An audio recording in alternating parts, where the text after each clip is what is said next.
Did you read Untamed, the Glennon Doyle book? I haven't.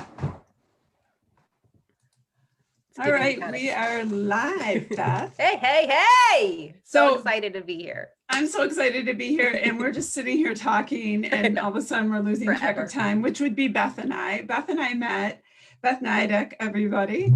We met because we did a podcast. That podcast could have gone for, well, we could still be on that podcast because That's so true. I think that podcast went for, everybody joined that podcast. It's still going 3 hours later. But I fell in love with you. I decided to, not basically dump all my friends, but have you join in as one of my new best friends. I love it. I needed that position filled. Oh my God. We just so connected. We were like, I don't know. It was like we needed to meet each other. Beth is a speaker, author, business. We were just talking about my health. You're a holistic health coach. I don't know. What else do you do? You're an author. I'm going to talk about this first. You wrote this Clean Cocktails, Righteous Recipes. Of course, that's why I probably fell in love with you first. Righteous Recipes for the Modern Mixologist. I know it's probably like backwards and everything. I have had this, it shouldn't be by my bedside, I guess. It's a wrong place to have it. But it is the most beautiful. Oh, that's my favorite one right there, the Day Drinker. The Day Drinker. This is like the most gorgeous book. I mean, it's been by my bedside because I really have been reading each recipe. The pictures are gorgeous. The recipes are gorgeous. But the best part is we all can be healthy and drink these. I mean, look at these books. I mean, we could be healthy and drink every cocktail in there almost with everything we already have in the house. That was really a big part of writing it for us. Go backwards because I don't want to tell the story, but I love the story behind how this kind of came to be. But I also really want to plug the fact that you're also like my famous friend because you are the founder of Blue Barn Kitchen. So let's give like lots of just, you are, beyond, unbelievable entrepreneur. And I really want to talk about those things first because we are going to completely switch gears in the middle of all this and blow everyone out of the water too. Yes. With a whole nother part of you. But I do want to talk about the fact that this came about, Blue Barn Kitchen came about, and I say famous friend because you blew up Dr. Oz and the Food Network and the Chew and found yourself way out there. And I was just in awe of all things that you do. And this, by the way, everyone, you should know, is not signed. Not yet. Not yet. So Beth and I have agreed that she is one of my first stops as soon as pandemic world allows us. Your world tour. I appreciate that so much, Sari. It's such a labor of love. And it really came about. So Blue Barn Kitchen came about because I had little kids. I would go to lunch, go to their school and help them with lunch. And the food that I saw on the kids' lunch boxes made me crazy. Like, to be completely honest, Lunchables, Snackables, Dorito, like I just, it's still like, can you tell? It's still like makes my skin crawl. Right. So I just started helping by putting out great recipes that were really simple, really easy, and that hopefully your kids would eat. And through that, I was, go ahead. And you can go to I want to say right off the bat, as people are listening, you can go to Blue Barn Kitchen and like the amount of information for all those people listening right now, the amount of information you can get and recipe ideas and products. And I mean, it is such an incredible resource. That's one of the reasons I mean, no bullshit aside here, people, this is like where you want to be. Because I think a lot of parents feel how you do, you don't need a King Dong Hostess product to, No, how about some chicken and some rosemary? Like really, really simple recipes. If you go to Blue Barn Kitchen on Facebook or Instagram, you'll see all my recipes. But through working with clients and listening to their pain points about what they're eating and what they're not eating. They're like, when can I have a cocktail? Can I have a glass of wine at dinner? What can I drink? Can I have a margarita? Like over and over and over again. And I wrote the book with Tara Rossioli, whose company is Highway to Well, who also was hearing the same thing. So when we came together, it was like, great. How do we find recipes or create recipes that you can actually drink while you're on a diet, which I hate that word, but when you're on a lifestyle, which is what I like to say instead. And the backstory on me is I was a bartender in college. And a lot of the recipes in the book are actually the recipes that I used to make in college, out of college, because I've always been somebody that couldn't eat a lot of sugar. And if you think about the cocktails that everyone in America drinks, they're just filled with sugar. They're loaded with the sugar, the syrup. And exactly. And the thing is that you and I shared, like, my daughter even, kept saying, Mom, you don't need, the sugar is what gives you the headache. Exactly. And, what you don't need, that's the hangover, like besides, drinking too much, but that's what gives you that sugar. And she started showing me, like, just take that sugar out.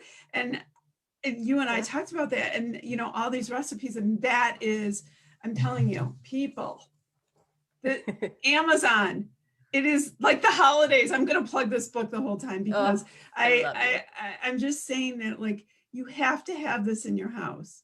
It is, and I say that because when I dieted, you just go to like the vodka and ice, like, or the tequila, and you're watching people drink their Cosmos and their margaritas, and you're like, well, what can I drink? I want a fun drink. Exactly. So, and if you go to when we were, I'm in Jersey. So when we were going out to bars and reading cocktail menus, they've changed over the last 3 years. I hope that our book was a catalyst for some of that change. But if you read the ingredients of a lot of cocktails, there's 3 different kinds of sugar. Mm-hmm. So I say, I like a mojito, but I say, can I have a mojito without sugar? I think the bartender shoots me like death stares when I said that, but that's what I like. And then we found a whole different way of giving you that sweetness without giving you all that extra calories and all the extra sugar. So, your body doesn't react poorly, or you don't have those like crazy headaches in the morning. Tell me right now, because you taught me something. Tell me about agave. So agave is actually a processed food. It was touted as this amazing alternative to sugar, but it really was only researched for diabetics.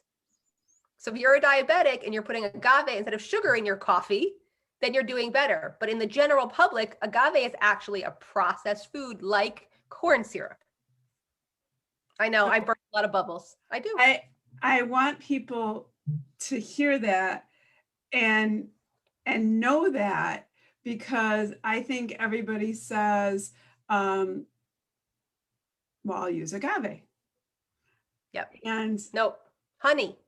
Why not use raw, organic, natural, local honey? Like, where it comes from. Like, there's a girl, she's now a woman, but there was a girl that lived 2 towns from me that did honey. She had bees with her dad and she made honey, and she would deliver me warm honey every other week in a glass jar. Don't I want to put that into my body instead of taking something out of the cabinet in a box? Mm-hmm. And I think that's, what other things, just, and we will move on because we have lots, but what other things that, I know, we should be drinking. How come you didn't make me a drink? And it's a little early. Next time. It's a little early, maybe for you, lady. So, what other, is substitute the right word? I mean, do you, what other things do you use instead of? Maybe I'll use we use date syrup, coconut sugar, honey, any dates, or a lot of people use dates as well. But my actual preference is actual raw honey, or maple syrup, because you can use a teaspoon of maple syrup in 2 drinks. So it's half a teaspoon a drink, and you still get that sweetness. Oh, my mouth just watered even talking about it. I know, maple syrup. That sweetness. Maple syrup is big here in Michigan. Oh, right. So, because you can taste that maple, tone in the drink here, right? So you get that sweetness without getting the extra sugar, which increases your, everything in your body. So, I you know, love that. when you're looking at it, you want the least inflammation and you want the best taste. So having those fresh, whole, real ingredients that doesn't affect your body negatively in what you eat and drink. So I think it's really fun that when you created all of this, it blew up in this kind of in an organic way, which is Oh yeah. really fun. I always tell people it's really fun for me to see when someone that happens organically. I work my butt off all day long to get media placements and all that. And then when someone turns around and gets, blown up organically, I still love it though, because I'm in awe of it.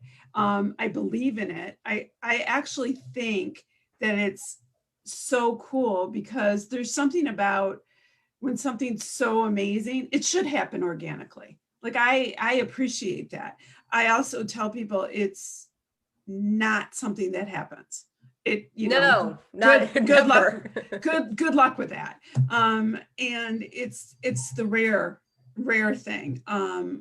And so tell me about, like, as you were sort of, things were happening and all of a sudden, I mean, you were working in the industry and you knew people, but regardless, it doesn't matter per se. No, it really didn't, because when we originally had the idea, so to go back a little bit, I'll tell you, I don't think I took a quick secret. So I had this idea for a while and I was shopping it around. Like, too bad, Sarah, I didn't know you. But I literally had like coffee chats with people and would tell them the idea and they'd be like, okay, that sounds really nice. But when Tara and I actually sat down and we had the same idea and we had the same feeling, and it was like I found somebody to work it with me, then it happened. But the germ of that is what I want to bring out, is that it was a great idea. And it not only was a great idea, it was a great idea that everybody liked. Like, I don't remember one person. I was like, we're going to do this cocktail book, and someone's going to be that. And they were like, that's a bad idea. They were like, right. No, can I have a cocktail? And when can I come taste test with you? Right. So when we talked to the book agents, we didn't have 50,000 followers. We didn't have this amazing audience. I was only on TV a couple times at that point, but they were like, but it's a good idea. And it really was the timing. And, we talk about time at being in the right time or being the divine time or whatever, but it really was the right timing because it was right before everyone started changing over to natural ingredients in their cocktails. There were a couple books before us, but no book had the ingredients that you could find at your local bodega or your local store. And then it just kind of got the ball rolling. And it was a little bit of organic outreach, inorganic, earned outreach that I did. But a lot of it was going online and really posting a lot and commenting a lot, and people going, I saw your book. Can you come on my show? I saw your book. Can we do a segment with you? I saw a book. Can my office do a holiday party with mixology class with you? And it really kind of snowballed that way. But we were in Oprah, and Oprah was not organic. We had hired somebody to help us. We were considered for Oprah's favorite things. Didn't get it. We were this close. Yeah. I don't know how close we were. This close. But several months later, I think it was, so that was October? In March, I was in Israel for my son's bar mitzvah, and Oprah magazine called and said, this is what we want. And it was a full page feature. And we created a cocktail just for Oprah. And we were in the pages of the magazine, which was just like, and you tell me what you think. Like, I feel like it was in the office. Somebody had an idea or somebody saw it and it was like, hey, let's work with this. Yeah. So it was just being there. And I think like that's the whole thing. Like it was sitting there. It didn't make Oprah's favorite things, which there's a lot of hoopla about. Is it really Oprah's favorite things? I mean, there's a whole lot of discussion on that. Yeah. But the truth of the matter is you have an editor who's got a book on her counter and then says, oh, it's January, it's February. Let's do a drink. I saw that book. Let's do a healthy, oh, wait, where's that book? And let's grab, and that's what happens. And, it's hard to believe because somebody's back home pitching and pitching and pitching. That it was just there. But what we did after that was we then started sending the book to magazines because we just wanted it to be in the office. Right. And, I think that's how we got a couple other ones. We didn't do the hard pitching. I was really just trying to use my relationships and use Right. everything I could find. Well, it's true. I before mean, that. there's plenty of times where, I have clients who have products. I'm like, send them out, send it to influencers, send Yep. that piece. Maybe they'll wear it on TV. And, the bottom line is if they wear it on TV and then you can use it in an influencer post, like, for me in my profession, I say that's perfect. You Great. can't, that's amazing. I mean, part of it is just what needs to happen, especially in today's world. It isn't newspaper, radio, and TV anymore. It's just No. not. And there's just a whole lot of, it isn't just the big magazines. It's all the, you need your cookbook in all the different cities who are doing media too. I mean, you gotta sell your book Exactly. everywhere. I'll tell you a really quick story. There was oh my God, who was it? It wasn't Rachel Hollis, but it was a Rachel Hollis-esque person. And Mhm. she was doing a book tour.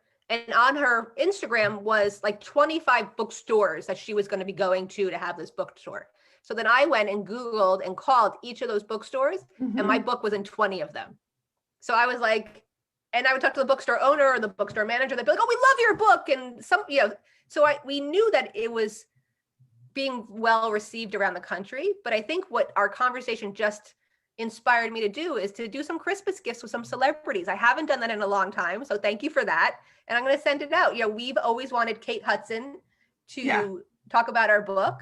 I'm going to send it. If you guys are interested, follow me. I'm going to document it and I'll do the whole thing. Well, you have to. And I work with a lot of authors and I'm going to get after you. I work with a lot of authors, and right now, especially in this pandemic, they're all sitting at home doing their book clubs online. Oh, you and I are going to talk. If you're not doing that, you know better than that. I know. I got a lot going on. You're busy doing a million other things. So we will am. shift gears and I'll yell at you, not in front of all these people Okay. who are watching. But, that's true. Everybody's at home. Kate Hudson, Reese is another one. Yes, that's on my list. Okay. And also Rebel Wilson. Yes. She's now lost a lot of weight and healthy drinking. That would be a good one. So get those books to her, Yeah. Because they're all doing these amazing book clubs online and have huge following. And, one nice tweet, Instagram post, Drew. Would be amazing. Which would, in all transparency, since we're talking to people. Send it to Drew too. I have. I haven't heard back yet. Okay. Because we did. Oh my God, Drew Barrymore in Detroit. Did you see? She wore like this vintage T-shirt for of the Detroit News, and my girlfriend was in on that. She just decided to wear a Detroit News T-shirt on the cover of Self magazine. I mean, it blew up. Wow. And my girlfriend ended up, shout out Valerie, they raised so much money for the Rosa Parks Foundation. I mean, talk about, like, to me, that was like the ultimate in organic. She just decided, like, she got to pick her own outfit. I mean, she picked her own outfit and wore a Detroit News T-shirt on the cover of Self magazine. You can't buy that publicity, people. No. It's just, but I want to blow people out of the water right now. Okay. Because of all the most amazing things you do, you caught me and blew me away. We were just having a conversation like this, not in front of people. We decided to, like, have coffee one day on Zoom, as friends do. And I don't even know how it came up, but you said something about being busy, and it came up about fostering. Oh, what were we talking about? We were talking about our kids. I think we were talking about kids, and you should know that Beth is a lacrosse mom. That was one thing that connected us. I'm a lacrosse mom. Right? And you started talking about fostering kids, and I tried not to cry and say like how much I love you more. And I was like, what do you mean you foster kids? You have two gorgeous boys. Your life is so incredibly busy. What? And by the way, you have this incredible business of marketing as well. And so tell everybody, like, in the midst of everything else you do, I feel like I'm a slacker. So No, well, you know what? So it's called interim foster care. Essentially, around the country, there are states that if you or I had a baby, and we were not sure that we could actually keep that baby, then that the baby actually goes to a home where they're cared for and taken care of till either you have the baby brought back to you and you thank God, get to keep your baby and have the support of social services and other government agencies, or the baby gets adopted out to a family that's going to foster him or her for, I believe it's 6 months, and then adoption. So it's only to adoption. It's never going to be foster to foster. So what I essentially get is a phone call. Hi, Beth, it's Dory or Michelle. Can you have a baby tomorrow? And I'm like, tomorrow? Okay. So I am brought like a 2-day-old baby, 3-day-old baby that I get to love and care for and not sleep and feed and get thrown up on and pooped on and everything on, to my heart's enjoyment, because I get to be a little clog or a little hinge in that baby's journey in their life. And it all came out of, I do charity work. I know you do too. And we send checks, or we do walks, or we show up and fill bags full of stuff. But I'd never felt connected to the actual charity part of it. I don't know how to put it into words, but I wanted to be more tangible, and I wanted to make a difference in that person's life. And by holding this precious life for either their mother or their new mommy, just really filled my soul. Like, think of it this way. The baby that I had, so I've done it 3 times. The first and second babies that I had went to adoptive families, actually in Brooklyn. The other one went back to her mommy in New Jersey. But those women had hard times, either IVF failures, miscarriages, all the horrible stuff that happens when you try to have babies and it's not working, and then had to wait 18, 24, 36 months to actually get a baby from the list. I guess it's this big list. So for me, who, thank God, knock wood, did not have any pregnancy issues, and I had 2 humongous children, to be able to hold on to that life for that mom that doesn't even know she's going to be a mom in 3 days.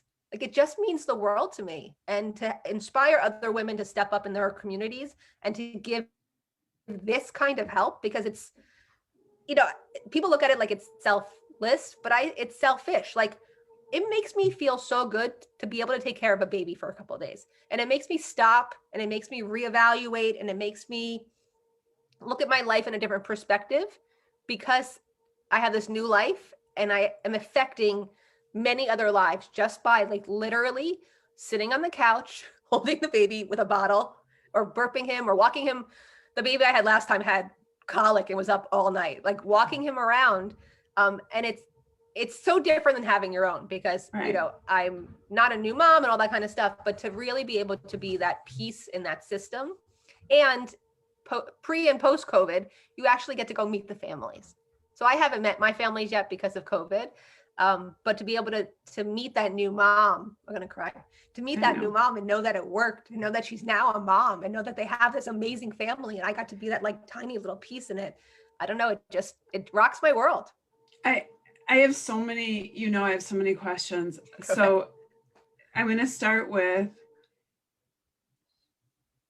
it's one thing to you to be on board, like, but you do have 2 boys and a husband. So yes.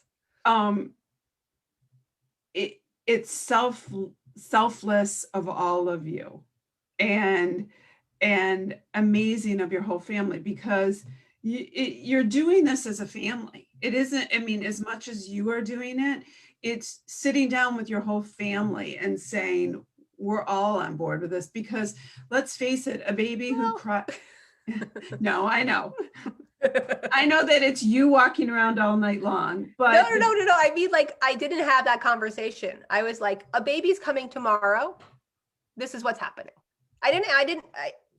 For my kids, for my husband, I said, what do you think? And he actually is on board. Like, we have a new puppy also. And I got the call that we were having the baby for 7 to 9 days, which is a lot longer. And he was the one that said yes. Uh-huh. And he's actually the one that's like, I'll change him. He loves babies also.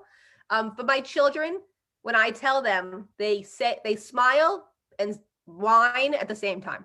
Okay. Like they don't want the baby to come, but they're on their phones or on the computer. I literally walk into their rooms. I place the baby like in their arms. And I'm like, I'll be back. And they kind of go, okay. But you know what? I think like the truth is like they're also learning that, and they're in it. They love holding them. Like they run home from school to play with them. Right. Yeah. But I think that's like so amazing. And then the other part is it's the program that you're doing. It's double-edged in that the baby doesn't always necessarily go back to where maybe you think the baby should go to, I should say. And that's hard. I mean, yeah, so, it is. So, I mean, and that's so for you, what I'm saying is that sometimes not only is it emotional that you're taking care of the baby, but you also have to take yourself out of, the baby could go here, the baby could go there. You have to like, I'm just taking care of the baby. Yeah, I'm not it's just like being in business. I'm not connected to the outcome. I'm connected to what's happening right here in front of me. But I had 2 babies go to new mommies, and the last baby go back to his mom. I know social services is involved, and I hope that I just, I give my soul to the universe and say, please take care of him. Right. Hopefully one day I'll meet him. He was like this huge baby, like literally, I think he was born at like 10-4. He was this humongous child. And I was like, maybe I'll see him somewhere in the future because I'll recognize that big stature or that in his name. I don't have any information. Like, I don't know. The mom could have been you or I. I don't know if she has any financial issues, where she lives, if she's urban, suburban. Like plenty of women who've already had babies have ones and don't want to keep them. It happens every day in the country. So I really disconnect from the outcome because people ask me all the time, don't you get attached? And after 5 days, I missed him because it was the routine and he was in the house. But I don't get attached in the sense where like, I know he's not mine. I know I'm just holding him for somebody else. And I know that his life is going to be better because I got to be a little part of it. And I document everything that I do with them while they're in my house because this is how I look at it.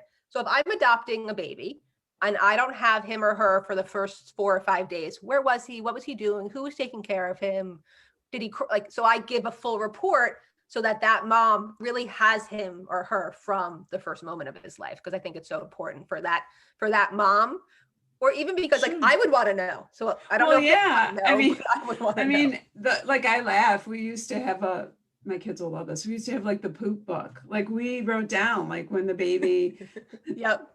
We had the poop book, like, when the baby went to the bathroom, what time, like, when did they eat? Like, you're tired and you can't remember all those things. So we wrote it down, like, just because we're, pretty organized anyway, but we just didn't want to have to remember. And, but just, what they did the first few days. And I mean, it blew me away that you do this, that there is an organization that I was so excited to hear about that does this. I mean, I wasn't living in a naive world, but to meet someone that I was connected to that has this amazing spirit who does that in the midst of everything else you do. I appreciate that. And, when I have the babies, I go on Facebook and Instagram to promote other people getting involved. And I did get a lot of that feedback, like, you're amazing, you're so great. But I have like complete honesty, like it's not a big deal to me in that way. Like, it's just my way of giving back. And I understand that, but I want to like take that piece out because it's so doable. Like, you don't need to be, I'm not like, me, Sari, like I'm not one of those people, but this is my way of giving back to my community.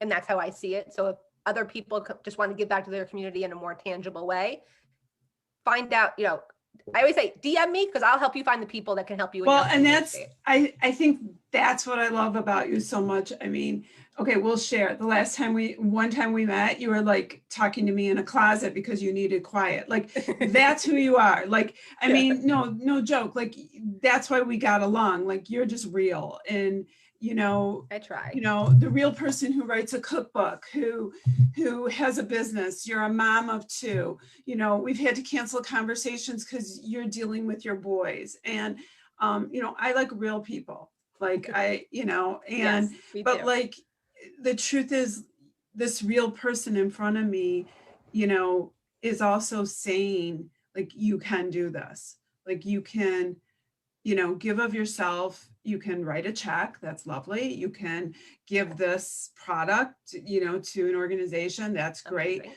Or you can take somebody in, and so and we got to wrap, and you and I will. I know we can talk forever. We'll talk later. But how you had a baby for, you said, up to 9 days. That's not the norm. No. What is usually? 3 days is usually the norm, 3 or 4 days. I actually didn't have that baby for so long because he did go back to his mom. I had another baby. But like one time I had a baby for 4 days and I couldn't keep that baby any longer. So she went to another person in my community that does the same thing. So it's really that collaborative sense of like getting it done. Like, so if you have 3 days, then you can do this. Okay. That's the bottom line. And if you have, and I know it sounds funny, but can you say no? Like, if you look at your calendar and go, oh my God, like, I want to, but like, I can't rearrange something. Yep. They call you again. Okay. Like, it's not to make it funny, but like another woman that I know was inspired by a video that I did a year ago when I first started, and she's on the list. And I got another baby, and she texted me. She was like, "How did you get another one? Like, when's it my turn?" Right. Well, so that's why. I mean, I guess I want to make sure that people realize, like, some of the, I always say babies, people who are pregnant, they're like, when is this baby coming? And so it's like, babies come when babies come. I always tell people, they don't come any sooner. Babies come when babies come. And so in your case, the need comes whenever the need comes. And our lives, as we know, I was on bed rest personally twice. So it was when it was. But, my daughter, Marissa, I was off to work the day she came, and it was like, oh, shit, I gotta actually, stop what I'm doing to go have this baby. That's so funny. Yeah. So babies come when babies come, and if there's an organization that is there to help, babies are going to come when babies come. And so, especially with COVID, there's a lot. I said to them, "Have you been busy?" And the manager was like, "We've been kind of busy, but just you wait, because there are a lot of COVID babies." So this is something, like, if you're listening to me and there's something that you are interested in, please reach out. Google it in your town, in your state, because there is going to be a huge need in the next 6 months. What should people, it sounds funny, what are people Googling? Interim foster care. Interim foster care. Okay. And then there's agencies that do it. I work with an agency that's connected to the government. So I wanted to make sure that it was regulated, because there's plenty of private people that do this as well. So just do your research. If you have problems, you can't find something, honestly, DM me. I'll put you in touch with somebody that can help you figure out how to do it where you are, because I truly, truly, truly believe that this is something that not enough people know about. The organizations do not have enough support, and it's one of the reasons that I'm really talking about it. And I'm pitching it everywhere too, so hope maybe Drew Barrymore will pick it up. Well, I love it. I think it's an amazing thing. It's something, like I said, that I was so blessed to learn more about you. And I'm so glad we got to hang out today, online in front of everyone. But doesn't feel like it, right? It's like, there might be a few people listening. Who knows? If not, I'll give you a call this week and check in on you.